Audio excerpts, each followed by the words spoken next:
নমস্কাৰ, welcome to my YouTube channel HSTET। আপোনালোকে গম পাইছেই হাইস্কুল টেটৰ ডকুমেণ্টছ ভেৰিফিকেশ্যন 9 নৱেম্বৰ তাৰিখৰ পৰা 17 নৱেম্বৰ তাৰিখলৈ হ'ব। আৰু ডকুমেণ্টছ ভেৰিফিকেশ্যনৰ কাৰণে এপ্লিকেশ্যন নাম্বাৰ ৱাইজ লিষ্টসমূহ DSCৰ যিটো অফিচিয়েল ৱেবছাইট আছে তাত সন্ধ্যা 7মান বজাত উপলব্ধ হ'ব। এতিয়া গুৱাহাটী ইউনিভাৰ্চিটিৰ আণ্ডাৰত 2018-20 বৰ্ষৰ যিসকল BEd পৰীক্ষাৰ্থী আছিলে তেওঁলোকৰ মাৰ্কশ্বিটসমূহ এতিয়ালৈ দিয়া হোৱা নাই। অনলি কম্পিউটাৰ জেনেৰাইজ মাৰ্কশ্বিটখনহে পাইছে, অৰিজিনেল মাৰ্কশ্বিট এতিয়ালৈ দিয়া হোৱা নাই।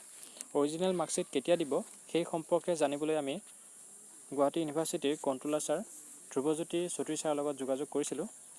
তেওঁ জনালে যে অহা সপ্তাহৰ ভিতৰত উপলব্ধ হ'ব, নিজৰ নিজৰ কলেজত পাই যাব।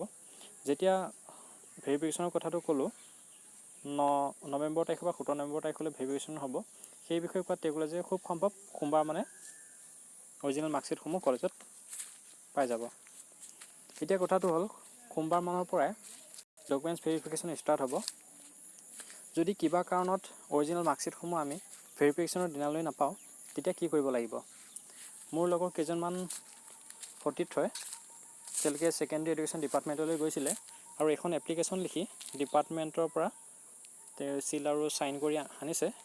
তেওঁলোকে কৈছে যে যদি কিবা কাৰণত অৰিজিনেল মাৰ্কশ্বিটসমূহ নাপায় তেন্তে যিখন আমি অনলাইনত পাইছিলোঁ মাৰ্কশ্বিট, সেই মাৰ্কশ্বিটখন এটা কালাৰ প্ৰিণ্ট আউট কৰি লগতে এই PDF যিখন এপ্লিকেশ্যন আছে চাইন কৰি অনা এপ্লিকেশ্যনখনৰ এটা প্ৰিণ্ট আউট কপি দিলে কোনো প্ৰব্লেম নহ'ব।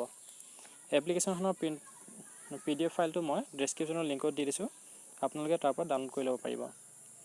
আজিলৈ ভিডিঅ'টো ইমানেই আছিলে। যদি ভিডিঅ'টো ভাল পালে লাইক কৰিব আৰু চেনেলটো যদি ছাবস্ক্ৰাইব কৰা নাই ছাবস্ক্ৰাইব কৰিব। ধন্যবাদ।